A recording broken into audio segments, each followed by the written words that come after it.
पंडित नेहरू, पंडित नेहरू, दादाजी की, संत जी की, गफ्फार खान, इंदिरा गांधी, महात्मा गांधी की, महात्मा गांधी की। इंडिया और दुनिया भर के हालात को देखते हुए हमारी सभी पार्टी से अपील है कि देश की भलाई के लिए यूनाइट हो जाएं। सिर्फ अपने बारे में नहीं, 40 करोड़ इंडियंस के बारे में सोचें।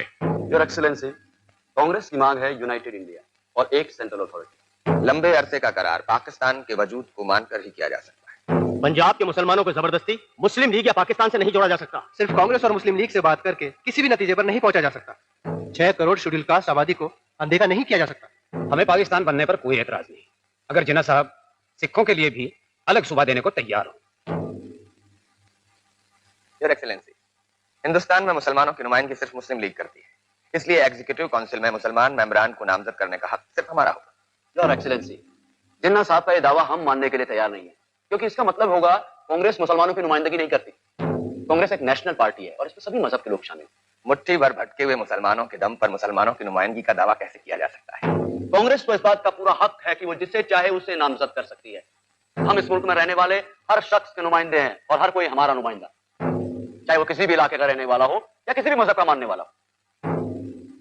शायद जिन्ना साहब को याद हो कि वो भी कभी इसी कांग्रेस में थे। हमारे फाजिल दोस्त किस जमाने की बात कर रहे हैं? वो कांग्रेस अब रही कहां है? शायद आज के हिंदू कांग्रेस के नुमाइंदों को अच्छी तरह से याद होगा कि सन 37 के इलेक्शन के बाद किस तरह हम दोस्ती का पैगाम लेकर गए थे उनके पास। अपना बड़ा भाई मानकर गए थे कि मुसलमानों की ख्वाहिश है उन्हें भी यूपी की सरकार में शामिल किया जाए, लेकिन हमें दुत्कार दिया गया। क्यों? क्योंकि हिंदू कांग्रेस की भारी ब्रूट मेजोरिटी के सामने मुस्लिम माइनॉरिटी कर ही जा सकती थी।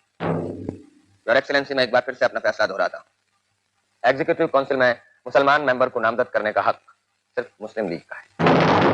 मैंने तो जिन्ना से कहा कि भाई शादी के पहले ही तलाक की बात क्यों करते हो? वो अपनी माइनॉरिटी पोजीशन का पूरा फायदा उठाना चाहते हैं। जब हम जेल में थे तो लीग जंग में अंग्रेजों की मदद कर रही थी, तो अब अंग्रेज उसकी तरफदारी करेंगे ही। मगर वायसराय कांग्रेस की अक्सरियत को नजरअंदाज नहीं कर सकते। हमें फिलहाल सिर्फ यही देखना है कि वायसराय और होने वाली एग्जीक्यूटिव काउंसिल के बीच क्या रिश्ता होगा। मगर जिन्ना तो एग्जीक्यूटिव काउंसिल में बराबरी की बात करते हैं, यहाँ तक कि मजहबी मामलों में वीटो का भी हक मांग रहे हैं। बस जिन्ना जो चाहे कर ले, अब उसे कुछ भी नहीं मिलेगा। We have to arrive at a position where the Congress feel that they have got their United India and the Muslim League feel that they have got their Pakistan. They're all here except Mr. Jinnah. हमारे सामने इस वक्त 2 proposals हैं, plan A और plan B. Plan A के तहत सारे India का एक यूनियन बनाया जाएगा। प्रोविंसेस को मुस्लिम और हिंदू आबादी के मुताबिक 3 ग्रुप्स में बांटा जाएगा। यूनियन के पास सिर्फ डिफेंस, फॉरेन अफेयर्स और कम्युनिकेशंस रहेंगे, बाकी सारे पावर्स प्रोविंसेस के पास रहेंगे। और प्लान बी के तहत इंडिया का पार्टीशन होगा, जिसमें 2 मुल्क बनेंगे, हिंदुस्तान और पाकिस्तान। और इसके तहत पंजाब और बंगाल के मुस्लिम और गैर मुस्लिम इलाकों का भी बंटवारा किया जाएगा। इस तरह का कटा छटा और कमजोर पाकिस्तान हमें हरगिज मंजूर नहीं, और इतनी कमजोर यूनियन हमें मंजूर नहीं। योर एक्सीलेंसी, सबसे ज्यादा अहम मुद्दा है ग्रुपिंग का। यूनियन के बारे में सोचने से पहले ग्रुपिंग का मसला पूरी तरह से तय हो जाना चाहिए। मिस्टर जिन्ना, सबसे पहले तो ये तय कर लेना चाहिए कि मुस्लिम लीग संविधान सभा में शामिल होना चाहती है या नहीं। अभी तो यही तय होना बाकी है मिस्टर नेहरू के कॉन्स्टिट्यूएंट असेंबली होंगी कितनी? एक हिंदुओं की, दूसरी मुसलमानों की और तीसरी रियासतों की। जो प्लान मुल्क के टुकड़े टुकड़े कर दे वो फ्रंटियर के पठानों को कभी मंजूर नहीं होगा। योर एक्सेलेंसी, प्लान बी तो हरगिज नहीं। कांग्रेस प्लान ए पर गौर करने के लिए तैयार है। प्लान ए को हम भी कंसिडर कर सकते हैं, बशर्ते कांग्रेस ग्रुपिंग की सारी शर्तों को पूरी तरह से मान ले। और जैसे तलाक के कानून होते हैं, ठीक वैसे ही किसी भी ग्रुप को यूनियन से अलग होने की पूरी छूट होनी चाहिए। मिस्टर जिन्ना, फिर वही बात, हम यहाँ पे आजादी की बात करने आए हैं, बंटवारे की नहीं। और अगर बंटवारा होना ही है तो उसका निर्णय एक आजाद देश के आजाद लोग करेंगे, अंग्रेज सरकार। तो इस उम्र में बालक राम की तरह जिद कर रहे हैं, हमें चंद्रमा ला दो, हमें चंद्रमा ला दो। चंद्रमा के सिवा कुछ भी नहीं चाहिए।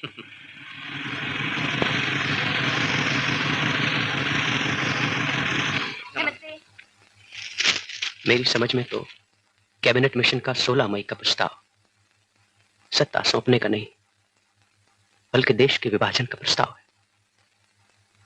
मैं आपसे नाइत्तफाकी की माफी चाहूंगा बापू, क्योंकि मेरी नजर में तो 16 मई का ये प्लान दरअसल कांग्रेस के लिए एक बहुत बड़ी फतह है। बिना मारकाट और खून खराबे के ये पहला कदम है हिंदुस्तान की आजादी की तरफ, जो दुनिया की तारीख में बेमिसाल है। एक इतना बड़ा मुल्क, 40 करोड़ लोगों की आजादी, वो भी सिर्फ बातचीत और आपसी समझौते के जरिए। लेकिन मौलाना साहब, इसमें वही सब बातें हैं जिनका हम कदम कदम पर विरोध करते रहे हैं। नहीं नहीं कृपलानी जी, जरा गौर से देखें तो ऐसा शायद नहीं है। इस प्लान में कांग्रेस के नजरिए को ज्यादा से ज्यादा एकोमोडेट किया गया है। एक तरफ पूरे मुल्क की यूनिटी की गारंटी है और दूसरी तरफ माइनॉरिटीज को हर किस्म का वाजिब भरोसा दिलाया गया है। ये ग्रुपिंग की बात तो कतई गले नहीं उतरती बापू। इस तरह तो विभाजन की शुरुआत हो जाएगी। ग्रुपिंग की बात को मान लेने से जिन्ना की पाकिस्तान की मांग भी यहीं खत्म हो जाएगी। सूबों के 3 ग्रुप हों, उनमें 3 सरकारें हों और अलग अलग पार्टियों की हुकूमत हो तो भी क्या फर्क पड़ता है जब तक मुल्क एक है। देखो भाई मौलाना, ये मत भूलो कि ग्रुपिंग के सिद्धांत को मान लेने का मतलब होगा कि एक तरह से पाकिस्तान को मान लेना। तो क्या हम 16 मई के प्रस्ताव को नामंजूर करते हैं?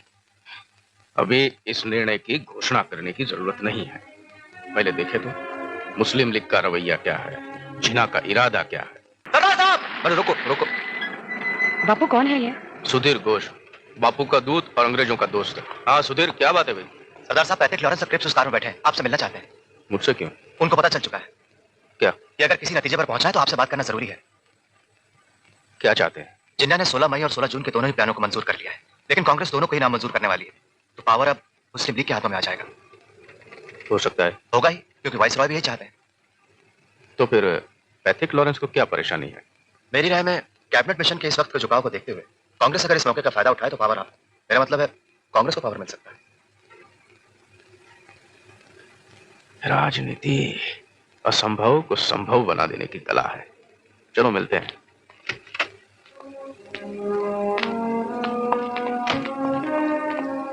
Hello. Hello. We all tried very hard, and we're naturally concerned when we see that all our efforts have gone down the drain for nothing. Shall we go to some place and talk, or shall we settle the future of India here in the middle of the road? सत्ता हमारे सामने है, बस हाँ कहने की देर है। शर्त सिर्फ इतनी है कि 16 मई के प्रस्ताव को मान लिया जाए। लेकिन सरदार, उसे तो हम नामंजूर कर चुके हैं। जिन्ना दोनों प्रस्तावों को मंजूर कर चुका है जवाहर। अगर हमने एक में भी हाँ नहीं भरी तो मिशन 16 जून के स्टेटमेंट के अनुसार सत्ता लीग के हाथों सौंप कर चला जाएगा। और तब जो पाकिस्तान बनेगा उसकी सरहद एक तरफ दिल्ली को छुएगी और दूसरी तरफ बंगाल और आसाम तक पहुंचेगी। ये कैसे हो सकता है? हम इसका विरोध करेंगे। विरोध करने के लिए अब समय कहां है जवाहर।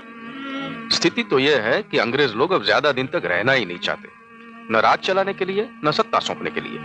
वक्त की नजाकत को देखते हुए मैं भी यही समझता हूं कि हमें एक प्रपोजल मान लेना चाहिए। ये क्या कह रहे हो मौलाना? इसे मान लेने का मतलब है ग्रुपिंग को मान लेना, और ग्रुपिंग को मान लेने का मतलब है जिन्ना की शर्तों को मान लेना। ग्रुपिंग के मसले को लेकर मेरी कैबिनेट मिशन से अलग से बात हो चुकी है। अच्छा, वो क्या कहते हैं?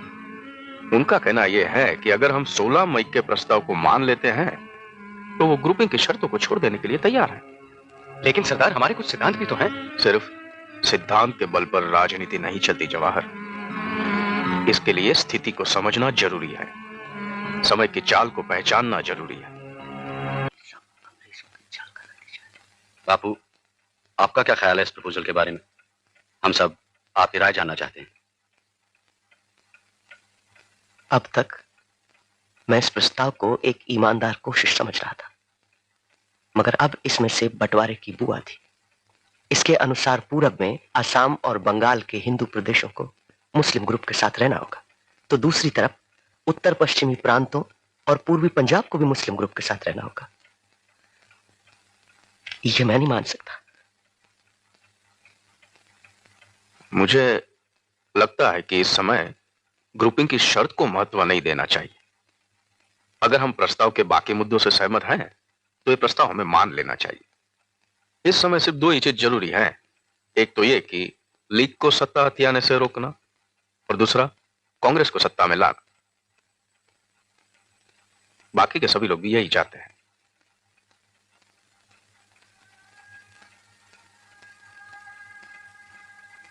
मैं अपनी राय तो नहीं बदल पाऊंगा, मगर फिर भी मेरी आत्मा की आवाज आपके तर्क पर खरी उतरे तभी उसे सुने, वरना आप लोग जो ठीक समझे करें।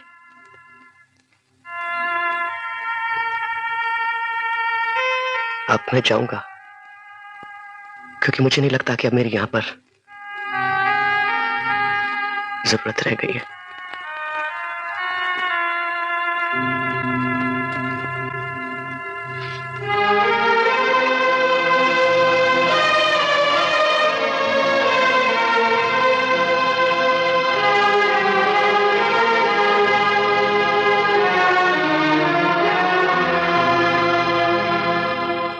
कांग्रेस 16 जून के वायसराय के स्टेटमेंट को नामंजूर करती है।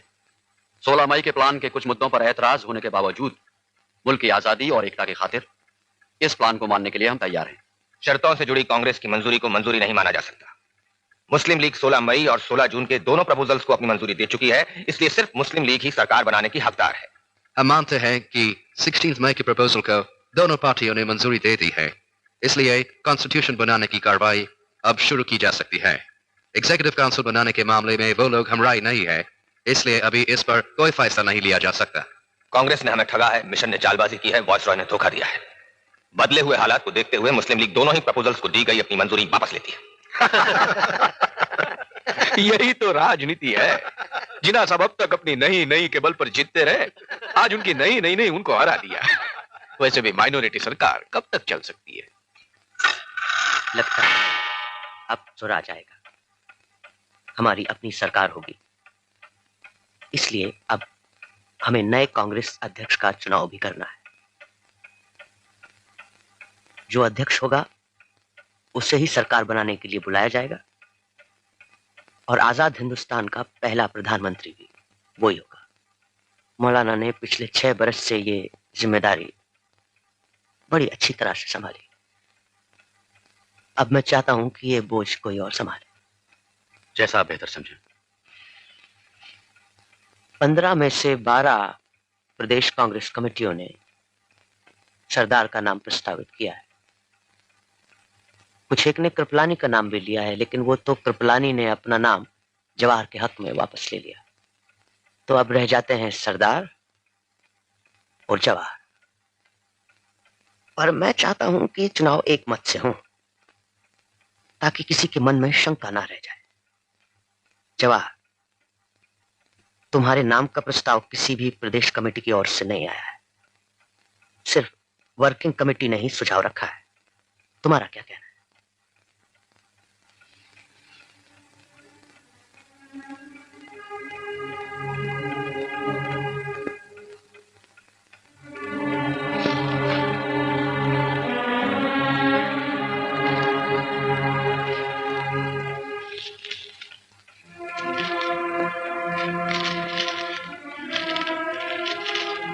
मैं अपना नाम वापस लेता हूं। लेकिन तुम्हारा रहना भी बहुत जरूरी है सरदार, देश के हित में। तुम दोनों को सरकार के 2 पहियों की तरह काम करना होगा। क्या तुम जवाहर के साथ काम कर सकोगे? मुस्लिम लीग ने आज तक कभी ऐसा कोई कदम नहीं उठाया जिसकी इजाजत कॉन्स्टिट्यूशन नहीं देता, लेकिन आज हमें इस बात पर मजबूर किया जा रहा है कि हम कानून भूल जाएं। अंग्रेजों के रहते जब कांग्रेस बार बार अपना रवैया बदल सकती है, तो सोचिए उनके पावर में आने के बाद माइनॉरिटीज का क्या हश्र होगा। कैबिनेट मिशन और कांग्रेस से समझौते के दौरान दोनों के हाथों में एक पिस्तौल थी, एक के पास सरकार और फौज की, दूसरे के पास अक्सीरियत की, अपनी ब्रूट मेजॉरिटी की। अब हमने भी अपनी पिस्तौल तान ली है और हम उसका इस्तेमाल भी करेंगे। अगर मुसलमानों को पाकिस्तान नहीं दिया जाता तो जिहाद शुरू होगा, direct action.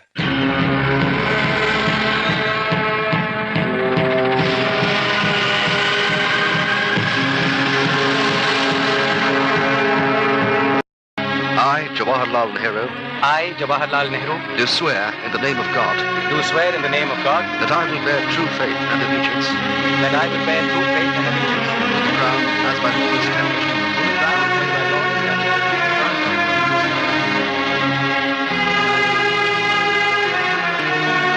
Vallabhbhai Patel, I, Vallabhbhai Patel, do swear in the name of God do swear in the name of God that I will bear true faith and allegiance I will bear true faith and allegiance to the crown as by law established. to the crown as by law established.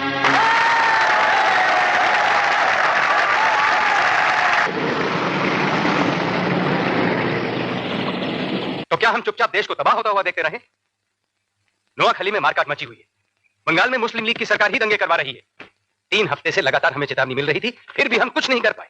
और viceroy ना वो खुद कुछ करते हैं ना हमें कुछ करने देते हैं। ऊपर से कहते हैं कि दंगा रोकने की जिम्मेदारी हमारी नहीं, प्रदेश के गवर्नरों की है। आखिर हम एग्जीक्यूटिव काउंसिल में बैठे कर क्या रहे हैं? शर्म आनी चाहिए हमें। बहुत हो गया। मैं तो कहता हूं कि हमें इस्तीफा दे देना चाहिए। देखो, गुस्सा तो मुझे भी बहुत आता है जवाहर, लेकिन गुस्से में कभी कभी गलतियां हो जाती है। इस मोड़ पर इस्तीफा देना ठीक नहीं है। मुस्लिम लीग दोहरी चाल चल रही है। एक तरफ वो काउंसिल में आना चाहती है और दूसरी तरफ देश भर में दंगे करवा रही है। और वाइसरॉय का रवैया तो तुम जानते ही हो। वो तो चाहते हैं कि हम काउंसिल के बाहर चले जाएं ताकि मुस्लिम लीग की सरकार बने। अब जरा सोचो, जो लोग बाहर रहकर इतना कर रहे हैं, जब सरकार ही उनकी होगी तो क्या होगा?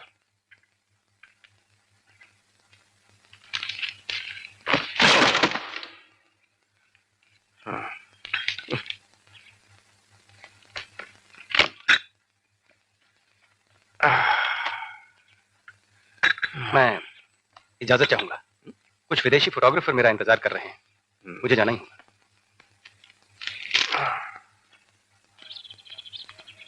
आपकी तबीयत अब कैसी है? तुम्हारी तरह जवान तो नहीं हूं मैं। जवान तो खैर मैं भी अब कहां, लेकिन इतना बूढ़ा भी नहीं होना चाहता कि सर हिलने लगे। अच्छा है। वो क्यों? बुढ़ापा बर्दाश्त नहीं कर पाओगे।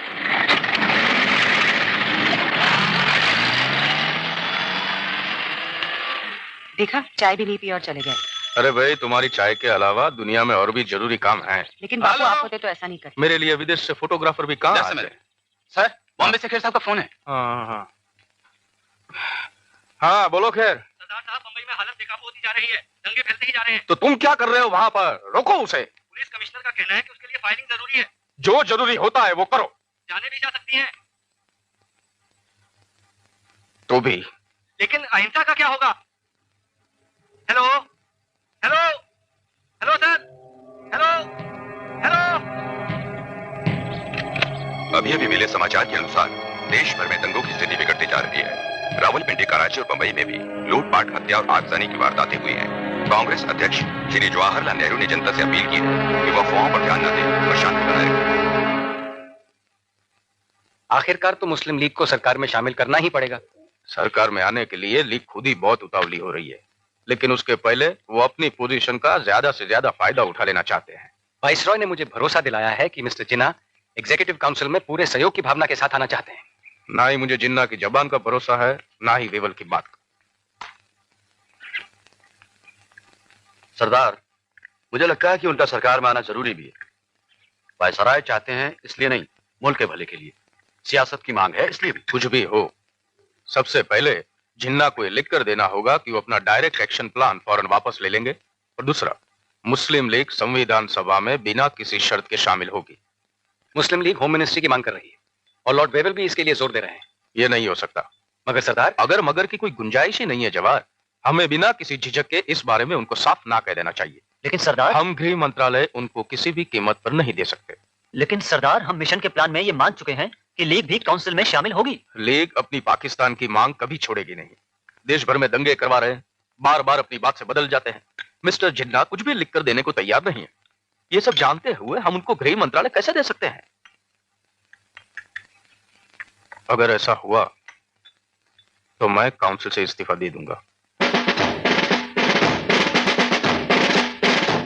I, Liaquat Ali Khan, I, Liaquat Ali Khan, do swear in the name of God do swear in the name of God that I will bear true faith and allegiance that I will bear true faith and allegiance to the Crown as by law established, to the Crown as by law established.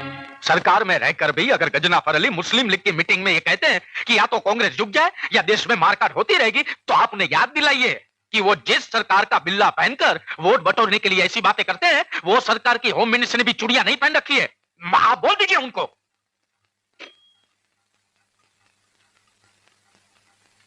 सरदार, कुल मिलाकर मुझे लगता है ये budget काफी progressive है, और सिर्फ इसलिए कि मुस्लिम लीग के लियाकत अली ने इसे पेश किया है, हमें इसका विरोध नहीं करना चाहिए। मैं विरोध के लिए विरोध की बात नहीं कर रहा हूं जवाहर। मैं किसी भी हालत में बजट को मान नहीं सकता। लेकिन सरदार, देखो जवाहर, मुझे इस बजट के पीछे छिपे हुए इरादों पर शक है। मुझे साफ दिखाई दे रहा है इसके पीछे का मकसद क्या है। उन उद्योगपतियों और व्यापारियों पर दबाव डालना जो कांग्रेस के साथ रहे हैं। पर सरदार, और ये मत भूलना जवाहर कि कभी हम भी सरकार के विरोध में थे और तब इन्हीं उद्योगपतियों ने हमारी मदद की थी। और अब लियाकत अली साहब समाजवाद का जामा पहनकर उनकी तब की आमदनी पर हर्जाना वसूल करना चाहते हैं। लेकिन ये बात लीग के समर्थकों पर भी तो लागू होगी। मुस्लिम लीग को मदद ज्यादातर उनके जमींदारों से मिलती है। सरदार, मुझे लगता है कि आप इस बजट में कुछ ज्यादा ही अर्थ देख रहे हैं। अर्थ नहीं, मैं अनर्थ देख रहा हूँ। ये बड़ा सोच समझ के बनाया हुआ प्लान है। देखो जवाहर, सरकार में मुस्लिम लीग का रवैया तो बिल्कुल साफ है, उनको साथ में रहकर काम करना है नहीं। और जब से फाइनेंस मिनिस्ट्री उनके हाथ में आई है, एक काम आगे नहीं बढ़ रहा है। उनको सिर्फ अपने पाकिस्तान से मतलब है। उनको ये लग रहा है कि हम तो घर से निकले थे जेल जाने के लिए, ये सरकार में मंत्री कैसे बना दिए गए। ये डायरेक्ट एक्शन प्लान, ये बजट, उसके पीछे सिर्फ एक ही दिमाग काम कर रहा है, एक ही विचार, पाकिस्तान। वो बात तो ठीक है सरदार, लेकिन देखो जवाहर, तुम मुझे उद्योगपतियों का दोस्त समझो या न समझो, लेकिन जहां तक मेरा सवाल है, मैं इस बजट का हर हाल में विरोध करता रहूंगा।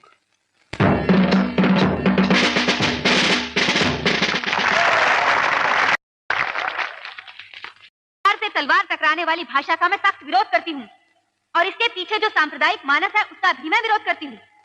हम अपने कुछ वरिष्ठ नेताओं की प्रतिक्रियावादी और सांप्रदायिक भाषा सुनकर चुपचाप बैठे तालियां नहीं बजाने वाले। जैसा कि पंडित जी ने कहा है, हमको मुस्लिम लीग और उसके नेताओं से साफ साफ शब्दों में कह देना चाहिए कि अगर उनको अंतरिम सरकार में रहना है तो उनको कैबिनेट मिशन प्लान को अपनाना होगा, वरना उनको सरकार से फौरन बाहर हो जाना चाहिए। मगर बात को कहने के भी कई ढंग होते हैं। अगर ऐसा ही रहा तो हमें मजबूरन पार्टी छोड़नी पड़ेगी। कभी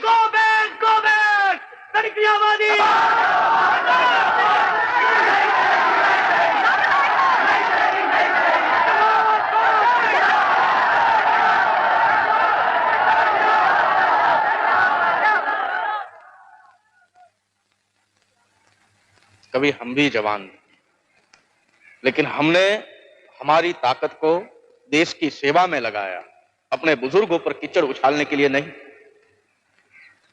जो भाई पार्टी से बाहर जाना चाहते हैं, अगर उनको हमारे साथ रहने में तकलीफ होती है तो वो लोग जा सकते हैं, मैं उन्हें रोकूंगा नहीं। लेकिन अगर वो ये सोचते हैं कि वो इनसे बड़ी क्रांति लाएंगे तो ये उनका भ्रम है। ये तो ऐसे हुआ भाई कि जैसे किसी भरी हुई गाड़ी के साये में कुत्ता चलता हो और वो ये समझे कि गाड़ी उसकी वजह से चल रही है। तो मैं अपने नाराज साथियों को यह विश्वास दिलाता हूं कि गाड़ी उनके बगैर भी चलती रहेगी। इन लोगों को मेरी भाषा से आपत्ति है, लीग के कर्मों से नहीं, जिसकी वजह से एक पूरी तबाही मची हुई है, खून खराबा हो रहा है। अगर लीग यही चाहती है तो ठीक है, तलवार का मुकाबला तलवार से ही होगा।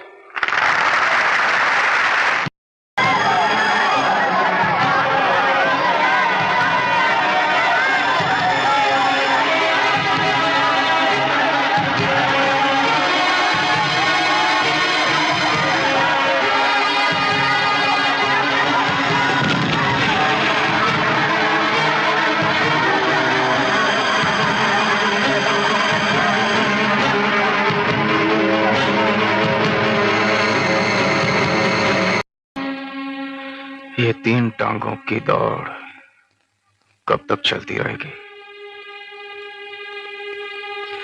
एक तरफ वाइसरॉय है, दूसरी तरफ जिन्ना है, बीच में हम खींचे जा रहे हैं।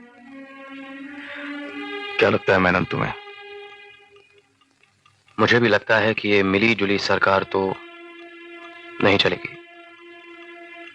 पूरे देश का एक यूनियन बनाने का प्लान भी कामयाब नहीं होगा, क्योंकि जिन्ना अपनी पाकिस्तान की मांग नहीं छोड़ेंगे। दंगे सारे देश में फैल जाएं, सिविल वॉर हो जाए। इससे अच्छा यही है कि हम डोमिनियन स्टेटस के तहत देश के बंटवारे के लिए अभी राजी हो जाएं।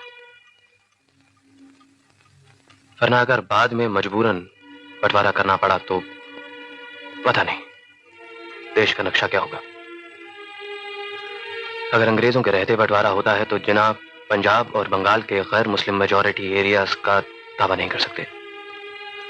सत्ता आसानी से सौंपी जा सकती है और ये सब शांति से हो सकता है।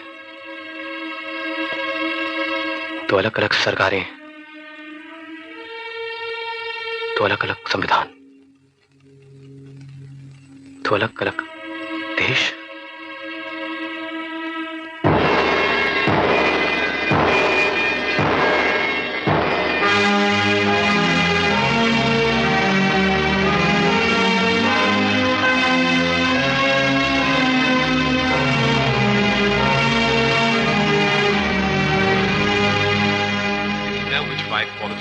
to all 5 top Indian leaders? No.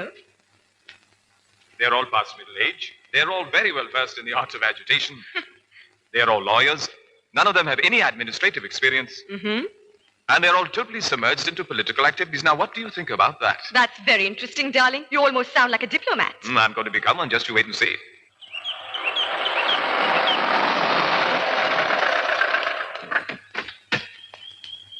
Jawahar, it's so good to see you again. Hello, Dicky. पिछली मुलाकात सिंगापुर में हुई थी और आज हम यहाँ मिल रहे हैं. हेलो. हेलो. वक्त गुजरता जा रहा है लेकिन आप दिन ब दिन जवान होते जा रहे हैं. लेकिन आपसे कम. अच्छा, आप हमें अपनी जवानी का राज बताएं तो हम आपको अपना. मैं तो आपका राज पहले से ही जानता हूँ.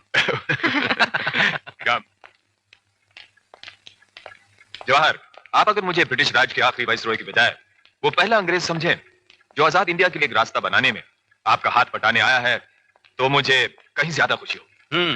अब मैं समझा कि लोग ऐसा क्यों कहते हैं. क्या कहते हैं लोग? कि आपका जादू बहुत खतरनाक है. My God. मिस्टर नेहरू, यहाँ के हालात के बारे में काफी कुछ सुनता आया हूं, लेकिन मैं आपकी राय जानना चाहता हूं. आप मुझे मिस्टर जिन्ना और उनकी मुस्लिम लीग के बारे में कुछ बताएंगे? उनकी कामयाबी का राज तो उनकी नाम है. ये मानते हुए कि इस मुल्क के बारे में, यहाँ के रंग ढंग के बारे में मैं ज्यादा कुछ नहीं जानता और कांग्रेस को तो और भी नहीं. क्या इस मामले में आप मेरी मदद करेंगे?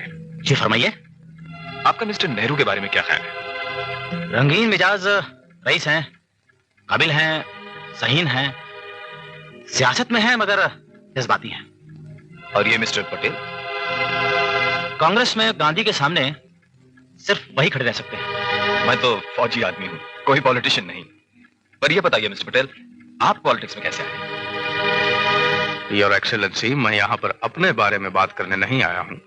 यहाँ की स्थिति बहुत गंभीर है, मैं उसके बारे में बात करना चाहूंगा. और मिस्टर पटेल, यहाँ की स्थिति समझने के लिए आपको और बाकी लीडरों को समझना बहुत जरूरी है.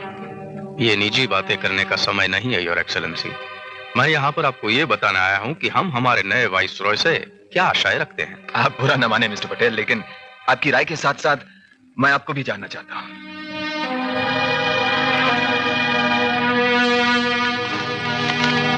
तो फिर मैं चलता हूँ. ठहरिए मिस्टर पटेल, मैंने आपके बारे में बहुत कुछ सुना था और सच ही सुना था. कहिए. हमने बाकी सब लीडरों के साथ बातचीत की है, लेकिन आपकी राय लिए बगैर कोई फैसला नहीं किया जा सकता. मेरी आपसे विनती है कि आप कुछ भी कीजिए, मगर देश का बंटवारा मत कीजिए. लेकिन मौजूदा हालात देखते हुए तो... अगर बुरा न माने तो एक कड़वा सत्य बोलूं. ब्रिटिश सरकार की डिवाइड एंड रूल पॉलिसी ने यह परिस्थिति पैदा की है कि या तो हम कानून और व्यवस्था की खातिर ब्रिटिश राज को जारी रखने के लिए राजी हो जाएं, या फिर आपस की हिंसा के लिए तैयार हो. लेकिन मिस्टर गांधी, मैं आपसे पहले के वाइसराय ने जो कुछ किया है उसका फल तो आपको भुगतना पड़ेगा. उससे ना आप बच सकते हैं ना हम. पर मिस्टर गांधी, मैं तो... देखिए, इस मिली जुली सरकार से ना मुस्लिम लीग खुश है ना कांग्रेस. ये आप ठीक कह रहे हैं. वो एक दूसरे को हुकूमत के साझेदार की तरह नहीं, दुश्मन की तरह देखते हैं. जो भी हो, लेकिन आंख बंद कर लेने से सच्चाई तो नहीं छुप जाती. तो आपका क्या सुझाव है? इस मिली जुली सरकार को रद्द कर दीजिए. ये क्या कह रहे हैं आप मिस्टर गांधी? एग्जीक्यूटिव काउंसिल को रद्द कर दीजिए.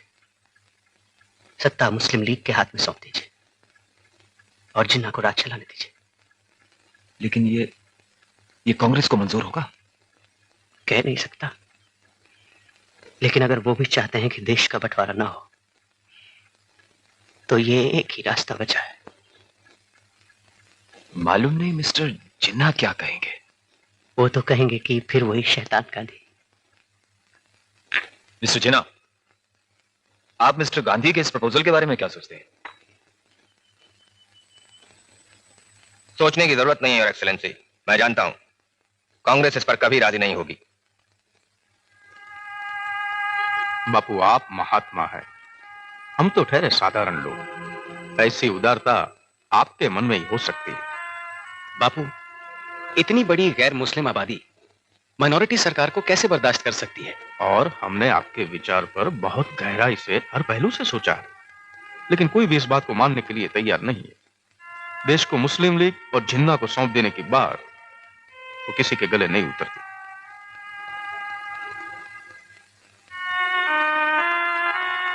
अब मैं तो क्या कहूं, आप लोग जो ठीक समझे करें। करोड़ों लोगों का भला जो शायद आप देख पाते हैं, अब मैं नहीं देख पाता हूं। ठीक है,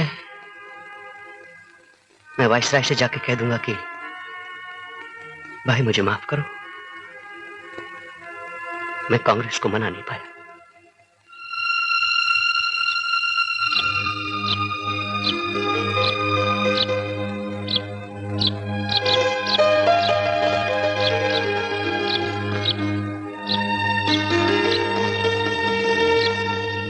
That is the highest point of the train.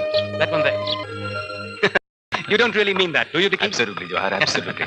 Jawahar, a word with you, please. Ladies, if you will excuse us. Certainly. Thank you. Come. Jawahar, काफी गौर करने के बाद हमने हुकूमत सौंपने का एक नया प्रपोजल बनाया है। मैं उसे लंदन भेज ही रहा हूं, लेकिन उससे पहले मैं चाहूंगा कि आप उसे एक बात देख ले। हरगिज़ नहीं, हम किसी भी हालत में इस प्लान को नहीं मान सकते। आखिर किस दिमाग की उपज है ये? क्या इरादे हैं इसके पीछे कि हिंदुस्तान के टुकड़े टुकड़े हो जाए? हमने तो सोचा था कि आप लोग अपने पीछे एक आजाद देश को छोड़कर जाना चाहते हैं, मगर इसके मुताबिक तो हर छोटा मोटा प्रदेश अपने आप में आजाद हो जाएगा। राजे रजवाड़े मनमानी करने के लिए खुद मुख्तार हो जाएंगे और ये देश बनने से पहले ही तिनके बिगड़ जाएगा। जवाहर, ये सिर्फ आपका डर है, डर जो हकीकत भी बन सकता है। ये आजादी सौंपने का दस्तावेज नहीं, देश की बर्बादी की तस्वीर है।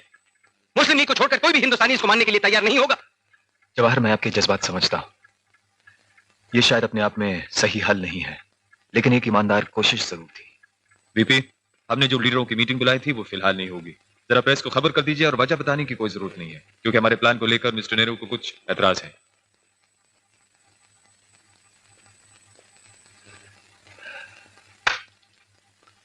इसलिए हर पहलू पर एक नए सिरे से गौर करना चाहिए।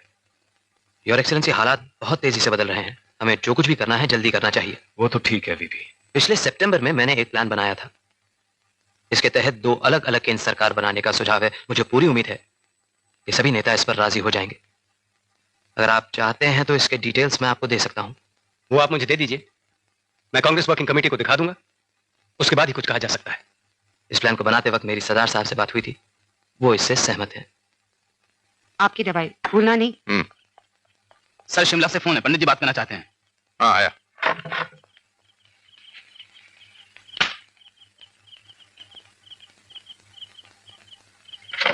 हाँ बोलो जवाहर। हाँ बोलो। हेलो। हाँ, क्या खराब है? मौसम? हाँ, मेरी तबीयत ठीक है, बोलो। माउंटबेटन? हाँ, बेहुदा? हाँ हाँ, प्लान? हाँ हाँ बोलो। हाँ, जरा जोर से। कुछ समझ में नहीं आ रहा। Hello hello. अच्छा अच्छा, हाँ हाँ, समझ गया। एक मिनट, मैंने कोई प्लान बताया था 2 सरकारों वाला। पंडित जी उसके बारे में आपकी राय जानना चाहते हैं। मान लो। हेलो मैनन। हाँ, वो कह रहे हैं मान लो। हाँ, क्या? अच्छा, 1 मिनट। वो पूछ रहे हैं दूसरे लोग मानेंगे? देख लेंगे। देश का बंटवारा होगा, ये तो हम सबको दुख तो बहुत होता है जवाहर, लेकिन अब क्या करें, इसके सिवा और कोई उपाय ही नहीं है। देश का एक छोटा सा हिस्सा जरूर अलग होता है, लेकिन बाकी का हिस्सा तो अपने पास रहता है। उसको हम अपने ढंग से बना तो सकते हैं। पूरे देश को खतरे में डालने से तो यही अच्छा है। पता नहीं बापू को कैसा लगेगा। वो तो हम सबका विरोध करेंगे ही। उनको तो संपूर्ण स्वराज चाहिए, उसके सिवाय कुछ नहीं। कुछ दिन रूठे भी रहेंगे, लेकिन फिर वो मान जाएंगे। वो हमसे अलग थोड़े ही हैं।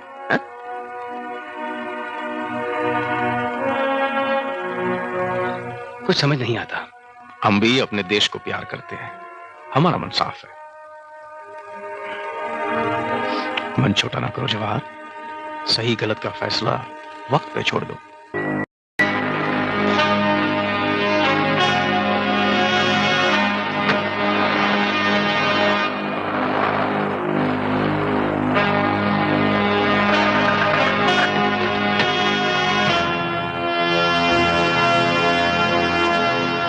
आज इस मीटिंग में जो फैसले लिए जाएंगे उनका असर सिर्फ इस मुल्क ही पर नहीं बल्कि पूरी दुनिया पर होगा। इसलिए मौजूदा हालात को देखते हुए और आप सब लीडरों के साथ बात करने के बाद हम इस नतीजे पर पहुंचे हैं कि हुकूमत जल्द से जल्द सौंप दी जानी चाहिए आपके हाथों में। हमें पूरी उम्मीद है कि आपके इन फैसलों से पैदा होने वाले हालात को संभालने के लिए आप सब तैयार होंगे। मिस्टर जिन्ना, मैं आपसे आखिरी बार पूछता हूं कि क्या कैबिनेट मिशन प्लान के मुताबिक आप एक यूनाइटेड इंडिया को मानने के लिए तैयार हैं? हरगिज़ नहीं। तब तो हमारे सामने सिर्फ एक ही रास्ता रह जाता है, इस देश के बंटवारे का। इसलिए मैं आप सबसे दरखास्त करता हूं कि बंटवारे के इस प्लान को अमन और दोस्ती के नाम पर आप सब मान लें।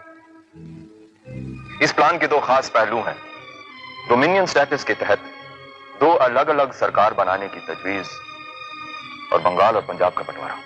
योर एक्सीलेंसी, जैसा कि आप जानते हैं, कांग्रेस बंटवारे के इस प्लान को पूरी तरह मान तो नहीं सकती, लेकिन हिंसा को रोकने के लिए और शांति की खातिर इसे अपनाने के लिए तैयार है। इस तरह के कमजोर और कटे छटे पाकिस्तान को कबूल करने के लिए मुस्लिम लीग को मजबूर नहीं किया जा सकता। फिर भी हम अपनी वर्किंग कमेटी से सलाह मशवरा करेंगे, उसके बाद ही कुछ कहा जा सकता। हमारे लिए यहां मौजूद लीडरों की मंजूरी काफी है, लेकिन आप सबका फर्ज है कि वक्त के मुताबिक आप जरूरी फैसले करें। योर एक्सीलेंसी, फैसले सिर्फ लीडरों के हाथों में नहीं है। उसके लिए हमें अपने आकाओं के पास जाना होगा, अवाम के पास।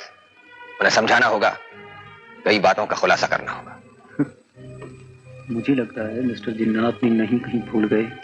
भूल नहीं गए हैं, छिपा के रखिए, वक्त आने पर निकालेंगे। मैं आप सबसे दरखास्त करता हूं कि यह प्लान आप अपनी अपनी वर्किंग कमेटीज को दिखा दें और आज रात तक उनका फैसला आप हमें लिखकर भिजवा दें। नहीं, ये मुमकिन नहीं। मिस्टर जिन्ना, अब टाल मटोल की कोई गुंजाइश नहीं। जो भी तय करना है वो अभी करना है और साफ साफ करना है। Your excellency, Congress working committee का फैसला लिखित रूप में आज रात तक आपके पास पहुंच जाएगा। योर एक्सीलेंसी, लिख कर देना मेरे लिए तो मुमकिन नहीं।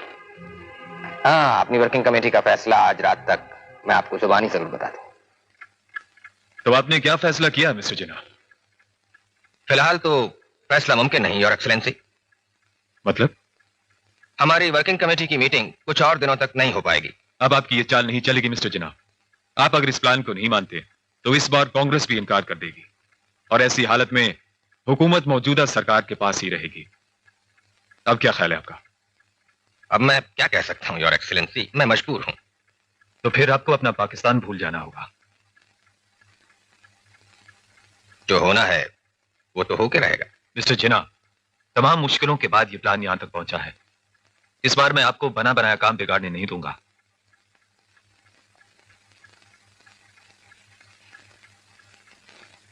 कल की मीटिंग में मैं ये कहूंगा कि मिस्टर जिन्ना इस प्लान को मानने के लिए तैयार हैं। आप किसी भी हालत में मेरी बात को नहीं काटेंगे। मैं आपकी तरफ देखूंगा, आप सिर्फ हाँ में सर हिलाएंगे। पार्टीशन के इस प्लान के लिए कांग्रेस की मंजूरी तो पहले ही मिल चुकी है। मैं आप लोगों से फिर एक बार पूछता हूं, क्या यह प्लान आप लोगों को मंजूर है? जी हाँ। Thank you. सरदार बलदेव सिंह से सिखों की मंजूरी भी मिल चुकी है। जी थैंक यू। वादे के मुताबिक कल रात को हमारी मुलाकात मिस्टर जिन्ना से हुई। उन्होंने हमें यकीन दिलाया कि यह प्लान मुस्लिम लीग को मंजूर होगा।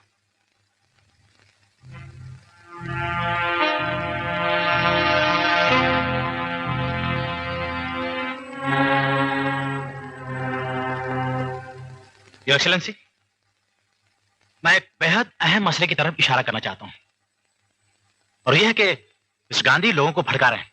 वो उनसे कह रहे हैं कि जो जी मैं करें और अपने लीडरों की बात बिल्कुल नहीं माने। गांधी जी भड़काने वाली बात किसी से कर ही नहीं सकते। मैं इसका सबूत दे सकता हूं। इस मीटिंग में जो भी फैसला होगा गांधी जी उसे मानेंगे। ये हम कैसे मान लें? देखिए प्लीज जेंटलमैन, प्लीज। ये वक्त इस तरह की बहसों में पड़ने का नहीं है। ये वक्त है हुकूमत चलाने का, उसे संभालने का। अब आपके इस पार्टीशन के फैसले का नतीजा क्या होगा, इसका एहसास आप लोगों को हो जाना चाहिए। The administrative consequences of partition। ये दस्तावेज खास तौर से इस मौके पर आप लोगों के लिए तैयार किया गया है। हम चाहते हैं कि आप इसे पढ़ें और इस पर गौर करें।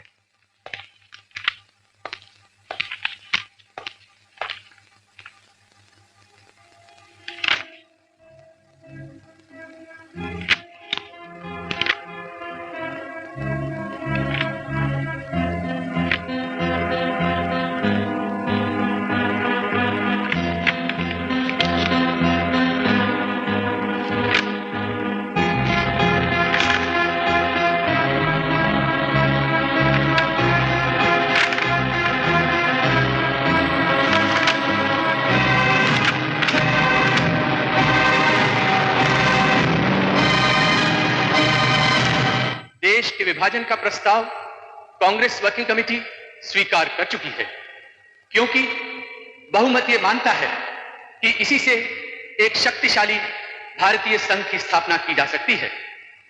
मैं अपने कांग्रेसी साथियों से अपील करता हूं कि ऐसी नाजुक घड़ी में वो आपसी मतभेदों को भुला दें और मिलजुल कर देश को बचाने के लिए काम करें। मैं भी समझता हूं कि बंटवारे का फैसला मान लिया जाए। जो भाई हमसे जुदा हो जाएंगे उनसे मैं यही कहूंगा कि भाई, यह कागज पर खिंची हुई लकीरें हैं जो हमारे दिलों का बंटवारा नहीं कर सकती, और मुझे यकीन है वक्त के साथ साथ ये लकीरें भी मिट जाएंगी। डर इस बात का नहीं है कि कितनी जानें जाएंगी या कितनी औरतें विधवा हो जाएंगी, कितने बच्चे अनाथ हो जाएंगे या कितने घर जला दिए जाएंगे, कितनी संपत्ति नष्ट हो जाएगी। डर तो इस बात का है कि यदि हम इसी तरह मारकाट करते रहे तो एक दिन ऐसी स्थिति आ जाएगी कि हम सब लोग आदमखोर हो जाएंगे। सोचना यह नहीं है कि हमने क्या गंवाया है, बल्कि देखना यह है कि हम कितना बचा पाए। अब देश का कम से कम 80 से 85% हिस्सा हमारे पास है और हम उसका विकास अपने हिसाब से और अपनी प्रतिभा से करेंगे। मुल्क में जो आज हो रहा है वो हमारे दिलों को दहला देने के लिए काफी है। देश की एकता और अखंडता के लिए कांग्रेस ने अपनी शक्ति भर कोशिश कर ली, बड़े से बड़ा बलिदान किया, पर अब और समय नहीं है। अब या तो हम इस प्रस्ताव को मान लें और या देश की बर्बादी का तमाशा देखें। यह सच है कि कांग्रेस देश के बंटवारे का विरोध करती रही है, और खासतौर पर मैं तो इसका कड़ा विरोध करता रहा हूं शुरू से ही। फिर भी आज मैं आपसे कह रहा हूं कि यह प्रस्ताव मान लिया जाए। कभी कभी मजबूरी में ऐसे भी निर्णय लेने पड़ते हैं जो कड़वे भी होते हैं, दुखदाई भी। और बंटवारे के बाद हमारा क्या होगा ये किसी ने नहीं सोचा। क्या मुंह दिखाऊंगा मैं खुदाई खिदमतगारों को? सब हंसेंगे हम पर, उंगली उठाएंगे। देख लिया कांग्रेस का साथ देने का अंजाम। तारीख के पन्नों पर स्याह लफ्जों से यह इबारत लिखी जाएगी, दोस्तों ने धोखा दिया है, कांग्रेस ने फ्रंटियर की पीठ पर छुरा घोंपा है। हम तो कहीं के नहीं रहे, हम तो बर्बाद हो गए, बर्बाद हो गए।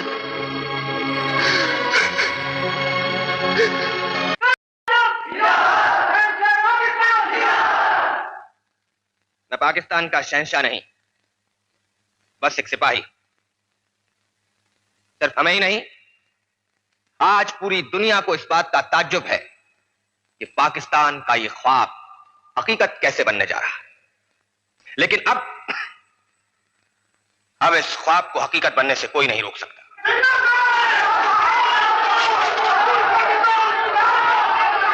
वो प्लान जो चंद दिनों बाद दो अलग अलग और आजाद मुल्कों की शक्ल ले रहा है, एक ऐसा जबरदस्त और तूफानी इनकलाब है जिसकी मिसाल दुनिया की तवारीख में कहीं नहीं मिलेगी। नहीं चाहिए, हमें चाहिए पाकिस्तान, कराची से कलकत्ता तक।